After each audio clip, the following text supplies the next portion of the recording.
Welcome back, and we are here to talk about what it's been like owning the Epson 2750 for 18 months. I had started doing this review. I did encounter some problems, as the title suggests. Let's start with how the consumables are doing. So far, if you're looking at the tanks here, you can see that at 18 months, we're not nearly at halfway. We have plenty of ink left. I'm finding that the color and the black is all kind of keeping pace with each other. And when we look at the pages, we see that there's a total of 1100. We see 1121 total pages. A little bit more of them are color. I'm printing a mix of text, black and white, with some graphics. So this would be like a typical office home usage.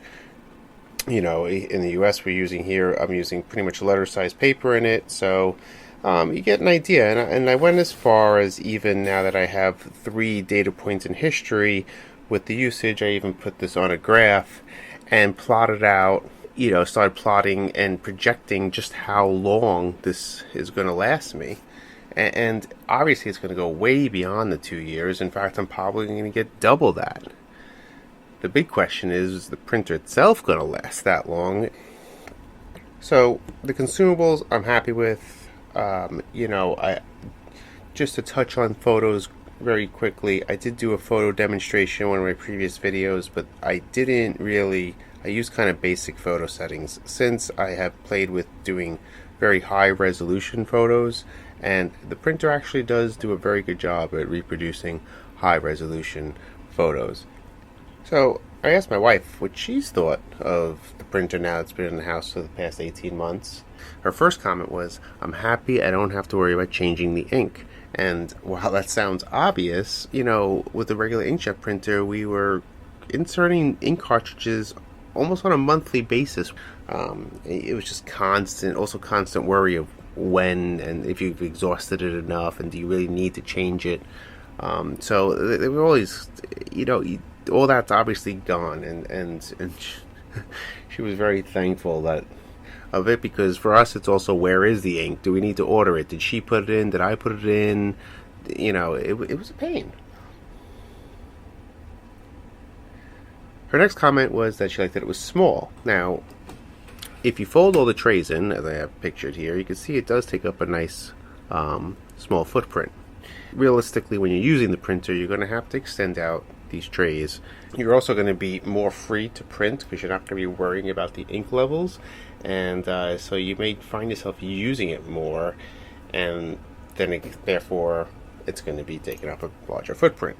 But she did comment on it. Now, a couple people have asked me about this baker's rack I have it on. It's actually from IKEA. I think it's 30 years old. I don't know if they still sell it, and I don't recommend actually putting a printer on it. While I've always used a printer on this baker's rack, there's a piece of glass there under the printer, because printers don't do well sitting on these grates. The other part is this rack's a little flimsy, and I'd like to see it. It kind of shakes a little bit when printing, and sometimes I wonder if that's affecting my printing. So if you get a good baker's rack, make sure you put down like a piece of plywood for the printer to sit on. It can't sit on the rack itself. As to the negatives, the display is like the biggest issue. It is like so tiny, and it wasn't until about a couple of months ago when a comment read, "Hey, did you realize that thing flips up?" And I couldn't wait to run home and actually try and see if it did flip up, and I couldn't believe it. So flipping it up makes a big difference just to helping see it, but it's still tiny, unnecessarily tiny. I mean, it's just like, how cheap can you get?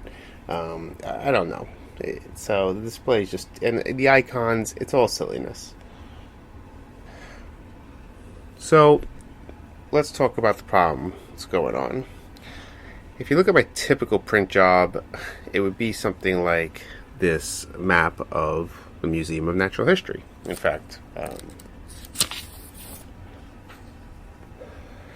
well, as you can see, when I did, I got these strange lines, and at first I thought they were strange lines, but now, after playing around with this I'm realizing that it's actually trying to produce certain colors, and it's just not doing it correctly.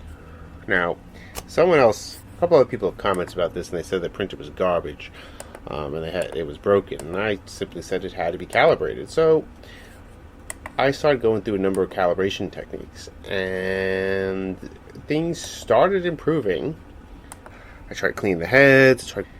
I just kind of gave it a bit of a run through, and I spent probably about an hour trying to get this thing working and calibrated. And in the end, I'm pretty sure I made it worse. I don't know. I'm a little concerned. I started wondering maybe this is just PDF, or maybe it's a driver issue. Hoping. So I did a copy of something, and that's what really told the story. When I copied this Target ad, the Target ad is supposed to be majority of it red, and then when you look at the copy of it, and I don't know, it's like you're looking at a different ad. Now, I had a zoom on, so that's why the scale is not the same. I forgot that was on, but that doesn't really matter. It should have reproduced the color the same, and that, as I said, you think it's a different ad altogether that we're looking at here. So this is concerning me, because a couple other people said their printer was trash after I started doing this, and if I don't know if I get these lines out.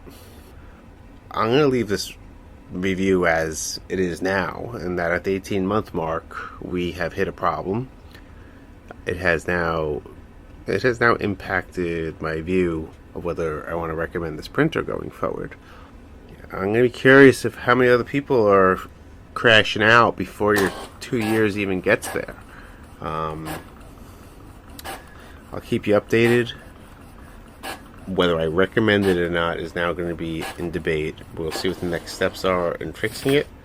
And customer service goes a long way, so we're also going to, if I can't fix it, we're going to give Epson a shot at seeing if they can make it right.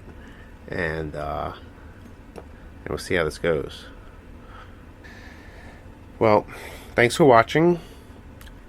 Please do subscribe, and you might even want to turn your notifications on. I do a lot of different types of videos, so you could check those out, but you might want to turn your notifications on to see how this thing goes for the future. Stay tuned. Hope you're having better experience with it than I am, and if you're not, please do comment, share with the channel. Thanks for watching.